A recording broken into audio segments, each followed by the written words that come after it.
Showbiz অঙ্গনে আবারও তুমুল আলোচনার জন্ম দিয়েছে গায়ক অভিনেতা তাহসান খান ও তার স্ত্রী রোজা আহমেদের বিচ্ছেদ প্রসঙ্গ।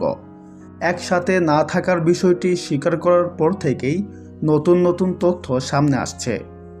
এবার শোনা যাচ্ছে এই বিচ্ছেদের পেছনে রয়েছে 7 কোটি টাকার দাবি, যা নিয়ে নাকি চরম চাপে পড়েছেন তাহসান।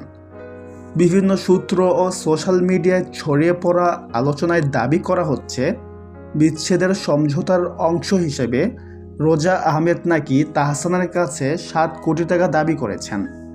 যদিও এই বিষয়ে এখনও দুপক্ষের কেউই সরাসরি মুখ খোলেননি, তবুও বিষয়টি নিয়ে নেটিজেনদের মধ্যে শুরু হয়েছে ব্যাপক বিতর্ক। ঘনিষ্ঠ সূত্রের বরাতে জানা যায়, বেশ কিছুদিন ধরেই দুজন আলাদা থাকছিলেন। সম্পর্ক টিকিয়ে রাখার চেষ্টা হলেও শেষ পর্যন্ত তা সম্ভব হয়নি।